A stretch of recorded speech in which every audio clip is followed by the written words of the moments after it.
Hello adventurers, and welcome back to my channel. Today I have something to share with you that is something a little bit different. This is going to be a shorter video, but it's kind of a PSA for all of us who travel. If you are traveling in a van, an RV, or any kind of camper, and you like to use what you think is public lands, you're going to want to listen to this because I just learned something. Whenever you're out and about looking for a good boondocking spot, you might go to a national forest or a piece of BLM land, or even a piece of like locally, source land that you find on one of the apps. However, did you know that some of that public land might not be so public?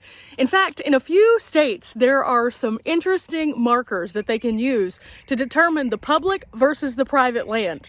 And they could be butting up right next to each other. Now, did you know if you see a tree that has a purple ring around it, a purple ring, that means that is no longer land that you can camp on? In fact, several states have passed statutes and ordinances saying that trees that have purple rings are actually a marker line for private property. So if you're camping along in the forest and you're seeing all of these beautiful, amazing trees, and then you see one that happens to be purple, you can't park there. So what happens if you do park there? Well, a lot of things can happen. In fact, they can impose fines. You can even be arrested in some states. And in some states where it is a defend your territory state, that could end badly. So what should you do? Well, always look around you. If you see trees like this, you're good to go. But if this tree were to have any kind of purple on it, don't risk it. It is not worth it. Now, why do they do this? Well, believe it or not, the reason why they started doing this is because it's less aggressive to the trees. In fact, in most of these states, they would prefer them to paint the outer ring of the tree versus putting a nail with a no trespassing sign. And also, this eliminates them needing to put up fence lines through forested areas that may be shared spaces. So not all of it might be private, but some of it might be. So it's a little bit of a gray area. And so it's your responsibility as a person who's boondocking to check the trees in addition to the fence lines. I thought this was kind of crazy because I'd never heard this, so I thought this must be new. It's not. For over 25 years, Missouri and other states have been doing this. And so when you're in those areas, it's, again, your responsibility to know the area that you're traveling to. However, no one really talks about this. So whenever I found it, I definitely wanted to share it with you guys. But let's talk a little bit more. Now, there's a few things that you need to know about the purple and why it exists. One, they're not damaging the trees, but also in some states they passed this so people wouldn't actually steal the signs or the signs fall down. This takes away some of the burden of trying to prove that you have a clear marker of land. Now, there are some criteria for this. The lines must be at least 8 inches tall. So that means that you and I have to be able to see them very clearly for that to be a proper indicator.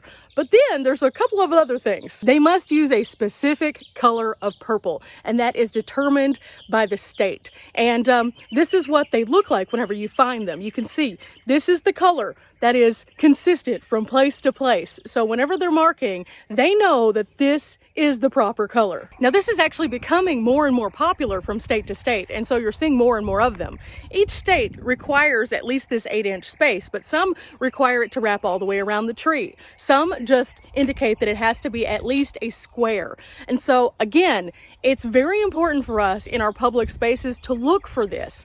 And as recent as like 2020, we were still adding states to this list of places who are using this as a clear marker for their private property. Now, again, because this is an ongoing thing, this might change, but as of right now, these are all the states that currently honor this. So if you're camping in any of these states, be a little extra vigilant of checking out your surroundings, because again, it can result in a lot of different things. And I, for one, have been on the road for 6 years and never knew this. And so I know people who are just starting out, or even seasoned veterans, may not be aware that this exists because it's not, well, widely talked about. So guys, as we're getting out and recreating, I hope that this is helpful to you all. I know that getting this new little brain wrinkle really helped me in determining a few extra things that I need to be aware of. Typically, whenever I get to a campsite, I walk around pretty well just to make sure I feel safe and that there's nothing crazy like any like animal activity that is super recent, but this is going to be now on my checklist. Remember guys, we're not here for a long time, but we are here for a good time,